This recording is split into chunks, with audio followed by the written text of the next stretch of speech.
Donc maintenant qu'on a configuré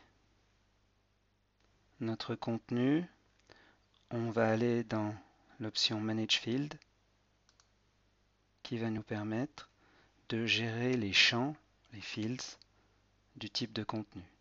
Donc pour le type galerie, que j'ai renommé maintenant voiture, vous voyez qu'il y a déjà tout un ensemble de champs qui sont prédéfinis. Ils sont créés par défaut par le module galerie. Donc ceux-là, il ne faut surtout pas y toucher parce qu'ils permettent de faire fonctionner correctement le système de galerie. Par contre, on va pouvoir rajouter nos métadonnées en ajoutant des nouveaux champs.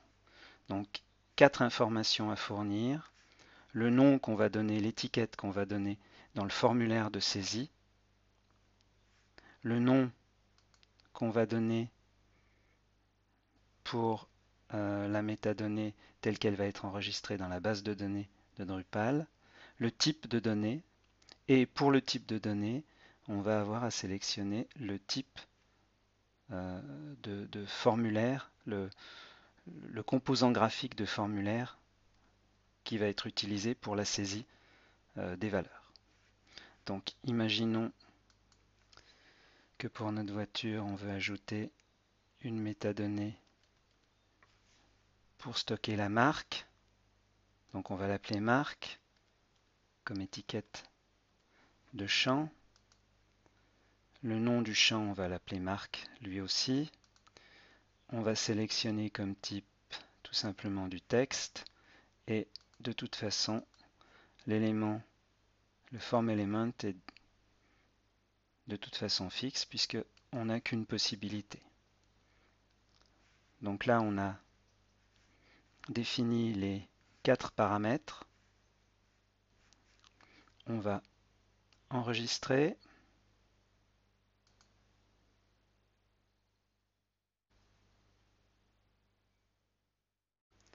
L'enregistrement nous amène immédiatement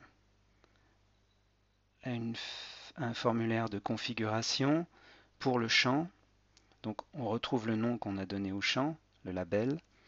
On peut insérer un texte d'aide pour l'utilisateur pour lui expliquer à quoi correspond la métadonnée. On peut ici choisir ou pas de rendre le champ obligatoire au moment de la saisie. On peut choisir ici ou pas d'avoir soit du texte plat, c'est-à-dire du texte sans format, ou du texte formaté. On définit ici la dimension du champ de saisie pour le texte, donc ici 60 caractères. On peut aussi définir une valeur par défaut qui sera prédéfinie et qui pourra être modifiée par l'utilisateur. Un élément particulièrement important, c'est la visibilité de ce champ. Est-ce qu'on le rend public? Est-ce qu'on le rend privé? Donc, nous ici, on va le rendre public. On peut aussi personnaliser les permissions. Donc, il y a 3 options possibles. Quel est le nombre de valeurs? En général, une voiture a une seule marque. Donc ici, on va laisser à 1. Mais on peut avoir, pour un même champ, une, deux ou un nombre illimité de valeurs. Quelle est la longueur maximale du champ lui-même? Pas du champ de saisie, mais du champ lui-même dans la base de données. Ici, on a défini à 255 caractères. Donc une fois que le formulaire de configuration du champ du field est complété, il suffit d'enregistrer le settings et le champ existe. Il est ajouté à la liste des champs déjà existants. Alors, tous les champs peuvent être réordonnés. Là, ils sont dans l'ordre dans lequel ils vont apparaître dans le formulaire de saisie. Donc j'ai d'abord le titre, la description, et puis ensuite tout un ensemble de champs. Donc ce que je vais par exemple faire ici, c'est que je vais récupérer le champ marque et je vais le placer juste après le champ description.